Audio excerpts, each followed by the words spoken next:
है वो human digestive system के ऊपर है। क्लास 10th और क्लास 12th साथ साथ पीएमटी के लिए बहुत ही इंपॉर्टेंट टॉपिक है। देख सकते हैं आप लोग, ह्यूमन डाइजेस्टिव सिस्टम। अब इस ह्यूमन डाइजेस्टिव सिस्टम में एक वर्ड है सिस्टम। सवाल है कि सिस्टम होता क्या है? The group of things which make some sense is called a system. मतलब चीजों का एक ऐसा समूह जो मिलकर कोई काम परफॉर्म कर ले या जिनके मिलने से कोई वर्क हो जाए, आप उस चीज को एक सिस्टम कंसीडर कर सकते हैं। अब ह्यूमन डाइजेस्टिव सिस्टम में भी ऐसा ही कुछ है। ऑर्गन्स मिलके एक ऐसा कंपोजिशन तैयार करते हैं कि हम लोग खाते फूड हैं और उस फूड की प्रोसेसिंग से मिलता हमें एनर्जी है, और एनर्जी मिलने के बाद वो फूड प्रोसेस्ड होकर वेस्ट बन के हमारे एनर्जी के थ्रू बाहर निकलता है।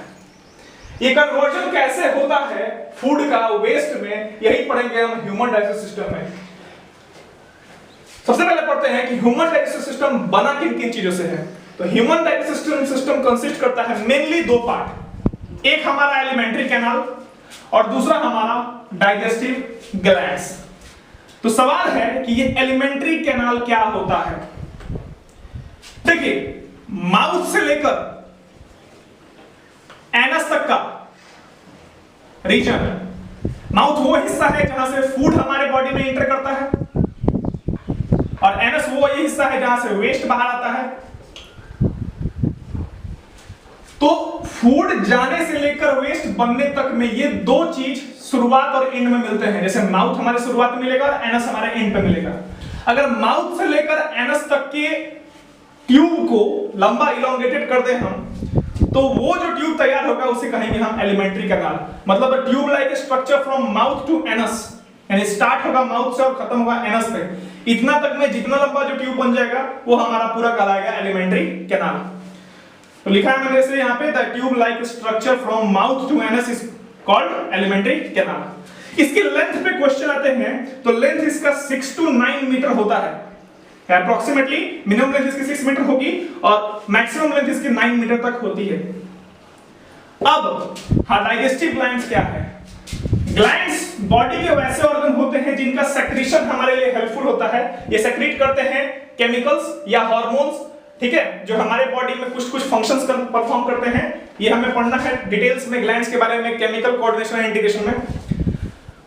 तो डाइजेस्टिव ग्लैंड्स में वैसे ग्लैंड्स आएंगे जिनका सेक्रेशन हमारे लिए हेल्पफुल होगा in the process of digestion. तो डाइजेस्टिव ग्लैंड्स में एक ग्लैंड हमारा सैलिवरी है, एक ग्लैंड हमारे पास पेनक्रियास है। सैलिवरी ग्लैंड से हमारे सलाइवा निकलता है जो कि कार्बोहाइड्रेट के डाइजेशन में हेल्प करता है। पेनक्रियास से निकलता है इंसुलिन, इंसुलिन मदद करता है शुगर कंपोनेंट को डाइजेस्ट करने में।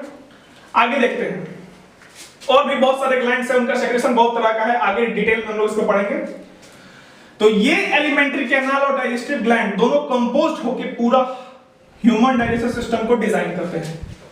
अब इस डिजाइन ह्यूमन डाइजेस्टिव सिस्टम का कुछ फंक्शन है। फंक्शन क्या है?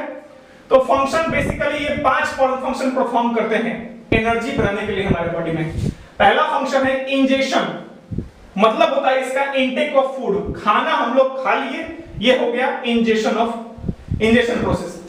डाइजेशन, जो खाना हम लोग खाए उस खाने का कॉम्प्लेक्स मॉलिक्यूल को सिंपल मॉलिक्यूल में कन्वर्ट करना कहलाता है डाइजेशन। अब कॉम्प्लेक्स मॉलिक्यूल क्या है?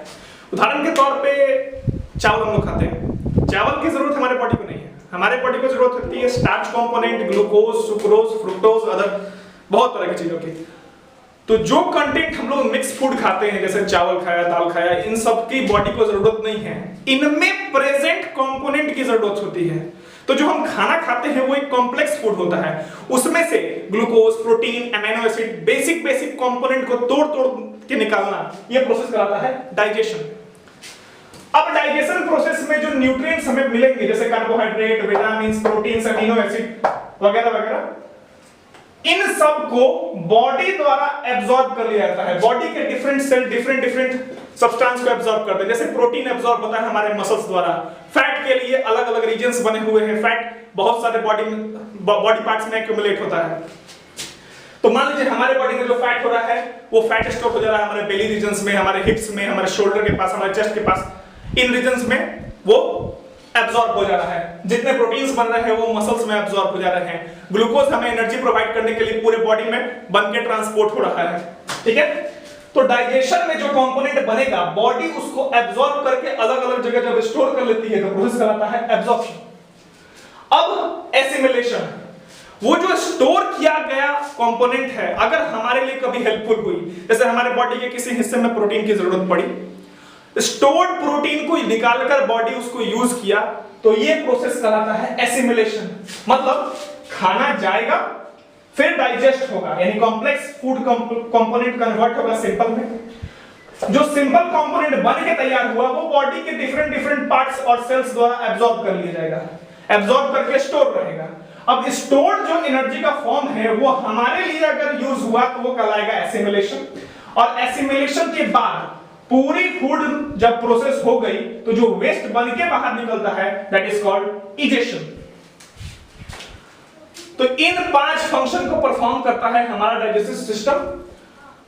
अब देखते हैं कि फूड हमारे बॉडी में जाता कैसे है। जैसे फूड का पाथवे क्या है, आखिर एलिमेंट्री कैनाल क्या एक कैनाल है या एक ग्रुप ऑफ ऑर्गन से बना हुआ एक पूरा सिस्टम है, तो उस सिस्टम में फूड कैसे कैसे जाता है वो एक पाथवे देखते हैं हम लोग, यानी पाथवे ऑफ फूड। तो पाथवे ऑफ फूड में हम लोग देखेंगे कि हमारा जो फूड है सबसे पहले माउथ में जाता है। माउथ से इसकी मुलाकात होती है टीथ एंड टंग से। टीथ और टंग इसको प्रोसेस करने के बाद यानी च्यू करने के बाद धकेलता है थ्रोट की तरफ। थ्रोट में इसकी मुलाकात होती है लैरिंक्स और फेरिंक्स नाम के हिस्से से। तो लैरिंक्स जो हमारा है ये विंड पाइप से रिलेटेड है, तो हम विंड के बारे एयर के बारे में कुछ तो पढ़ नहीं रहे हैं, तो इसका हमें कोई काम नहीं। अब जो फेरिंक्स वाला हिस्सा है वो कनेक्ट होता है ओइसोफेगस, यानी हमारे फूड पाइप से। फूड पाइप का ही दूसरा नाम ओइसोफेगस है। ये क्लास 10th लेवल पे क्वेश्चंस पूछे जाते हैं कभी-कभी बोर्ड्स के द्वारा कि फूड पाइप का अदर नेम क्या है। तो ओइसोफेगस कनेक्टेड होता है हमारा फेरिंक्स से। तो फूड माउथ, माउथ से टीथ टंग से थ्रोट, थ्रोट से फेरिंक्स, फेरिंक्स से ओइसोफेगस। ओइसोफेगस फूड को पहुंचाता है स्टमक में, स्टमक से वो फूड जाता है स्मॉल इंटेस्टाइन, स्मॉल इंटेस्टाइन से लार्ज इंटेस्टाइन, लार्ज इंटेस्टाइन से प्रोसेस होने के बाद वो चल जाता है एनस, और एनस से वेस्ट बन के वही फूड बाहर निकल जाता है। तो पूरे एलिमेंट्री कैनाल के पाथवे में इतने सारे ऑर्गन्स आते हैं। अब इस चैप्टर में हर ऑर्गन हमें डिटेल में पढ़ना है कि किस ऑर्गन में कैसे कैसे फूड जाता है, कितनी देर रुकता है, किन एंजाइम से टकराता है, किन डाइजेस्टिव ग्लैंड के द्वारा सेक्रीशन कंपोनेंट उस पे वर्क करते हैं, इंजेक्शन होता कैसे है, डाइजेशन एक्चुअली परफॉर्म कैसे होता है, कैसे एब्जॉर्प्शन होगा, कैसे एसिमिलेशन होगा, कैसे इंजेक्शन होगा, ये सारा कुछ हम इसमें डिटेल में पढ़ेंगे। आगे आप डिटेल में पढ़ेंगे कि माउथ के सेक्शन को भी ओरल कैविटी, बकल कैविटी में बांटा गया है, यानी इसे ओरल कैविटी में बांट दिया गया है।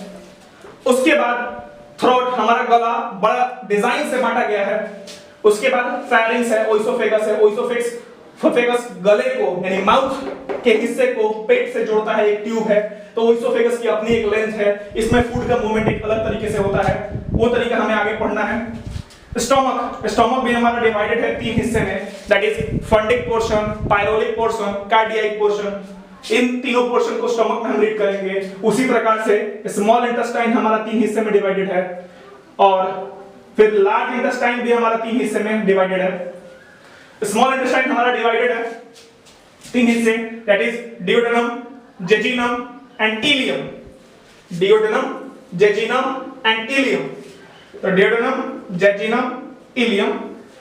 और लार्ज इंटेस्टाइन हमारा डिवाइडेड है 3 parts, that is caecum, colon and rectum. तो कैटम, कोलोन एंड रेक्टम, इसमें हमारा लार्ज इंटेस्टाइन डिवाइडेड है। डियोडेनम, जेजिनम एंड इलियम में स्मॉल इंटेस्टाइन डिवाइडेड है।